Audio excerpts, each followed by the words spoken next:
How we can keep our lungs healthy, यानी हम अपने लंग्स जो एक इतने महत्वपूर्ण ऑर्गन है उनको कैसे स्वस्थ रख सकते हैं, कैसे सुरक्षित रख सकते हैं।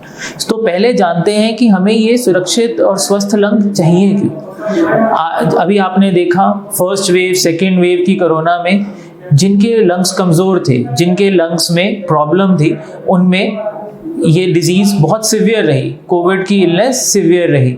और दूसरा, जब आपको कोई बीमारी होती है तो उस टाइम पे लंग्स पे एक बहुत असर पड़ता है। तो लंग्स को स्वस्थ रखना बहुत अनिवार्य है, क्योंकि लंग्स ना ही रीजनरेट होते हैं ना ही आसानी से बदले जाते हैं, because lung transplant is very difficult. So we have to keep them very healthy. So सबसे पहले हमें क्या करना चाहिए? सबसे पहले हमें ऐसा करना चाहिए कि जो भी हमारी बैड हैबिट्स हैं जो लंग्स को ख़राब कर रही हैं उनको छोड़ देना चाहिए, जैसे कि टोबैको स्मोकिंग, सिगरेट स्मोकिंग और हुक्का स्मोकिंग। इवन फ्लेवर्ड जो हुक्काज हैं, ई सिगरेट्स हैं, वो भी हमारे फेफड़ों के लिए बहुत हानिकारक हैं। वो अलग अलग प्रकार से हमारे फेफड़ों में बीमारियां करते हैं, जैसे कि एस्थमा, सीओपीडी और कुछ ऐसी बीमारियां जो अब रिसेंटली ई सिगरेट्स और हुक्का स्मोकिंग से आ रही हैं। दूसरा, एयर पोल्यूशन से अपना बचाव, वो हम कैसे कर सकते हैं? मास्क लगा के। मास्क तो हमें वैसे भी पहनना है क्योंकि हमको कोरोना से बचना है। दूसरा, ऐसी चीज़ों का यूज़ करके जिससे पोल्यूशन कम हो, जैसे ऑल्टरनेटिव फ्यूल, जैसे सीएनजी, सोलर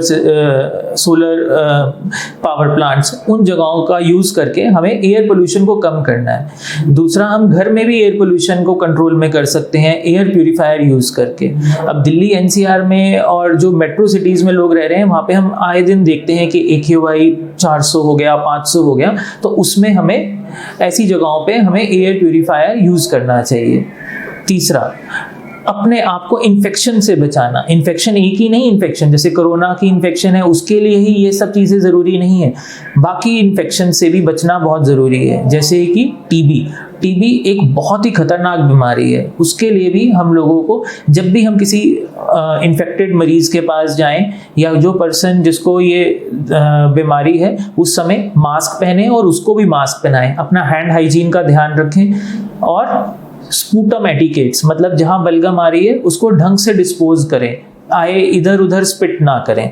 तीसरा, अपना रेगुलर हेल्थ चेकअप कराएं, क्योंकि बहुत टाइम हमें पता ही नहीं होता कि हमें ये बीमारी है। Regular health checkup, frequent visit to the doctor, ये एक बहुत ही अनिवार्य चीज़ है, जिसमें डॉक्टर आपका पल्मरी फंक्शन टेस्ट कर सकता है और उसकी आपकी लंग की कैपेसिटीज़ और लंग की वॉल्यूम्स के बारे में बता सकता है।